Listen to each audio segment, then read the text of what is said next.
Just অসাধারণ। এই চিকেনের রেসিপিটা যদি গরমের দিনে না একবার রান্না না করেন তাহলে তো মিস হয়ে যাবে, তাই না? তাহলে চলুন দেখে নিই কী কী দিয়ে আমি চিকেনটা মেরিনেট করেছি। প্রথমে আমি এখানে অল্প একটু লবণ, হলুদের গুঁড়ো, সাদা গোলমরিচ আর একটা পাতি লেবুর রস, পুরোটা আমি রসটা চিপে এখানে দিয়ে দিয়েছি। আর সব কিছু মিক্স করে আমি এটাকে রেখে দেবো 1 ঘন্টার জন্য। 1 ঘন্টা মেরিনেট হতে হতে আমি কিন্তু বাদবাকি মশলাগুলো সব কিছু রেডি করে রেখেছি। তো 1 ঘন্টা পর রান্না করতেও চলে আসলাম। রান্না করতে এসে আমি প্রথমে কড়াইয়ে তেলটা গরমে দিয়ে দিয়েছি। তেলটা গরম হতে হতে একটু দেখে নেওয়া যাক কী কী আমি এখানে দিব। এখানে আমি আদা রসুন বেটে নিয়েছি, সাথে নিয়েছি কাঁচা লঙ্কা বেটে, আর এখানে ছোট সাইজের 3-4টা পেঁয়াজ কুচি করে নিয়েছি, আর নিয়েছি আলুটা দিবেন। আলুটাও কিন্তু ভীষণ ভালো হয় খেতে এই চিকেনটাতে। তো এখানে টক দইটাও ফেটিয়ে নিয়েছি। আর সবশেষে যেটা লাগবে, গন্ধরাজ লেবু নিয়েছি আমি কয়েকটা স্লাইস, আর নিয়েছি গন্ধরাজ লেবুর পাতা, কয়েকটা কাঁচা লঙ্কা। তো এখন রান্নায় চলে যায়। তেলটা খুব ভালো করে গরম হয়ে গিয়েছে, পেঁয়াজ কুচিটা দিয়ে দিচ্ছি। পেঁয়াজটাকে এবার আমি আস্তে আস্তে করে ভেজে নেব। এর আগেও যে চিকেনটা আমি শেয়ার করেছিলাম ওটাও ভীষণ ভালো খেতে, আর এটা একদম আলাদা একটা টেস্ট, আলাদা ফ্লেভার, সব কিছু মিলিয়ে অসাধারণ এই চিকেন রেসিপিটা। আপনারা যেটাই ট্রাই করেন না কেন আমাকে অবশ্যই কিন্তু কমেন্টে জানাবেন কেমন হয়েছিল রান্নাগুলো। আচ্ছা ঠিক আছে, এরপর আমি দিয়ে দিচ্ছি আলুটা।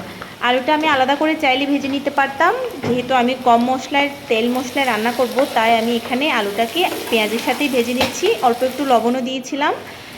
মোটামুটি ভাজা হয়ে যাওয়ার পর দিচ্ছি এবার আদা রসুন বাটা। আদা রসুনটা একটু কাঁচা ঘ্রাণটা চলে যাওয়া পর্যন্ত আমি কিছুক্ষণের জন্য ভেজে নেব। এই ধরেন 4-5 মিনিটের মতো। ভাজা আমার হয়েও গেছে। এবার দিয়ে দিচ্ছি চিকেনটাকে দিয়ে এবার খুব ভালো করে আস্তে আস্তে করে মশলার সাথে মিশিয়ে নিব। চিকেনটা সবসময় চেষ্টা করি লো হিটে রান্না করার। এভাবে করে চিকেনটা রান্না করলে খুব ভালো হয় খেতে। সাথে চিকেনের যে জলটা বের হয় ওই জলটাতে অনেকটাই সেদ্ধ হয়ে যায় চিকেনটা। চিকেন তো আসলে বেশিক্ষণ সময় লাগে না রান্না হতে, আর যেহেতু এটা পোলট্রি মুরগি, এটা রান্না হতে তো একদমই বেশি সময় লাগে না। তো আমি নেড়েচেড়ে দিয়ে ঢাকা দিয়ে রেখেছিলাম 10 মিনিটের মতো। 10 মিনিট পর একটু উল্টিয়ে দেখছি কী অবস্থা। এই যে একটু একটু জল বের হতে শুরু করেছে। এই পর্যায়ে আমি এখানে দিয়ে দিব একটু নাড়াচাড়া করে কাঁচা লঙ্কা বাটাটা। কাঁচা লঙ্কা বাটা দেওয়ার পর এখানটায় এত ভালো একটা ফ্লেভার আমার সারা ঘরে চলে এসেছিল। সারা ঘর মোমো করছিল এই লেবু আর কাঁচা লঙ্কার ফ্লেভারে। তো একটু মিশিয়ে নিচ্ছিলাম ভালো করে মিশিয়ে নেওয়ার পর ওই যে লঙ্কা আর আদা রসুনের যে বাটিটা ছিল ওটা ধুয়ে সামান্য একটু জল দিয়েছি। এবার মিক্স করে এটাকে ঢেকে বেশ কিছুক্ষণ রান্না হতে দেব। বেশ অনেকক্ষণ রান্না করলাম, প্রায় 10 থেকে 15 মিনিটের মতো। 10 থেকে 15 মিনিট রান্নার পর আমি এখানটায় টক দইটা যে ফেটিয়ে রেখেছিলাম টক দইটা দিয়ে দিচ্ছি।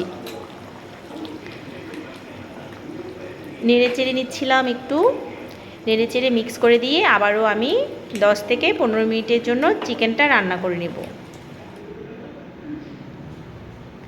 চিকেনটা অলমোস্ট ডান। এবার আমি এখানটায় দিয়ে দিব গন্ধরাজ লেবুর পাতা উপরে, আর যে স্লাইস করে রেখেছিলাম লেবু ওইটা।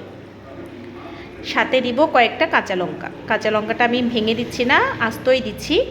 এভাবে ঢেকে আমি আরও 2 মিনিটের মতো একটু ছোট আঁচে রান্না করে নিব। এরপর চুলাটা অফ করে দেব। রান্না শেষ হয়ে যাওয়ার পর এটা 5 থেকে 10 মিনিটের মতো চুলে এভাবে করে থাকবে। আর অবশ্যই কিন্তু উপর থেকে লেবু আর লেবু পাতাটা নিয়ে নেবেন। রান্না তো একদম কমপ্লিট। এই রান্নাটা গরমে ট্রাই করবেন, আর এত ভালো হয় খেতে। আমাকে কিন্তু রান্না করলে অবশ্যই জানাবেন।